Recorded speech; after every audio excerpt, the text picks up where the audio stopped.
well, who's not interested in human consciousness?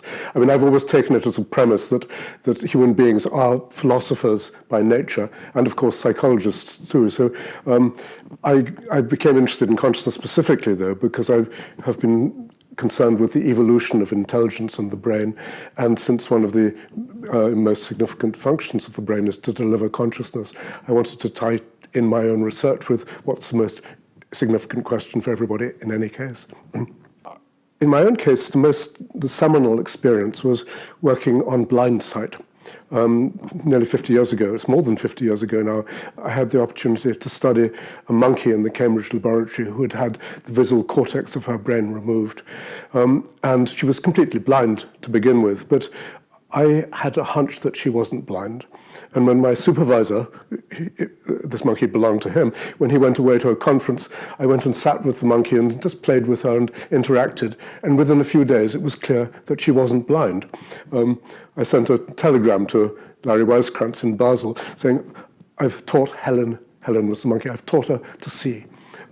He came back in not so good temper, and he wouldn't even look at the monkey. And I said, look, you have to come and look. And he agreed. This monkey apparently was developing vision again. This was 2 years after the operation, entirely removing the visual cortex.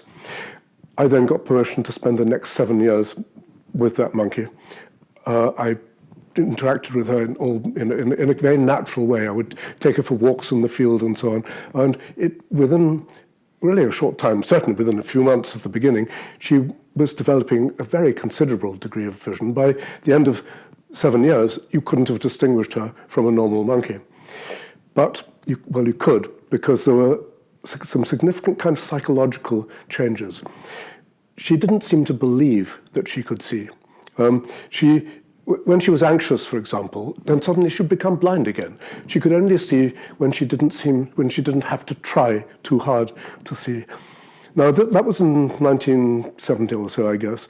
I wrote a paper a paper was called Seeing and Nothingness.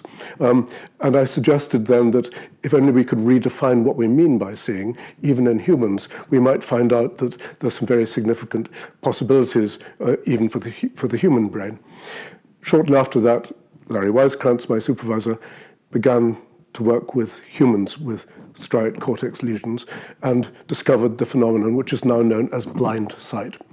Blindsight is unconscious vision, vision in which the subject will deny that he can see. It's not like anything to see. There are no sensations, and yet if the subject is asked to guess what might be there, if he could see, he'll get it right.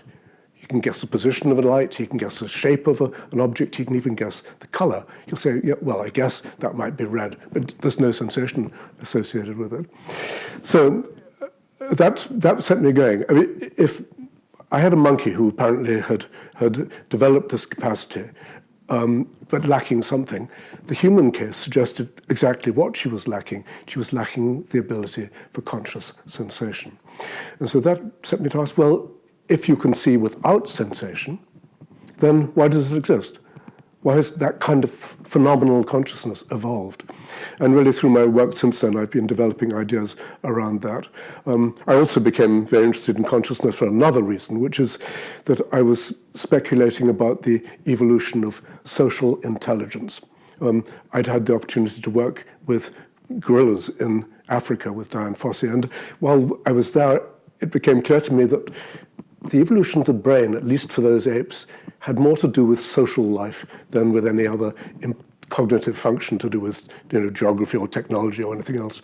I then applied that idea to humans and said, well, of course, actually consciousness in humans is very largely used for speculating about the contents of another person's mind. Now, put that together with my earlier work, what we're speculating about is the existence of phenomenal consciousness.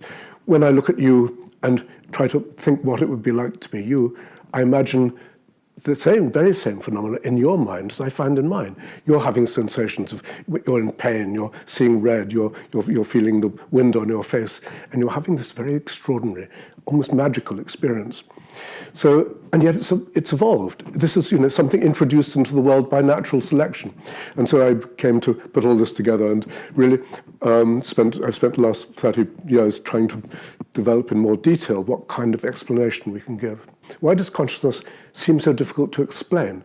Why does it seem to be immaterial, as if it can't actually be a product of, of the hard matter of the universe?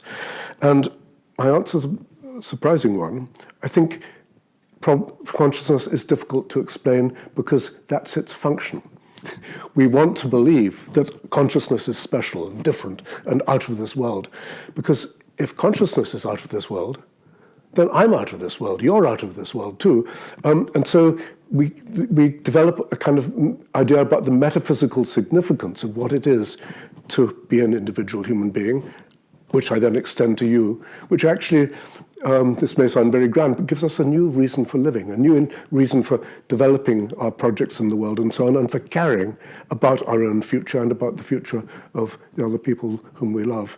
So I've often said now that my solution to the hard problem of consciousness is that it's designed to be hard.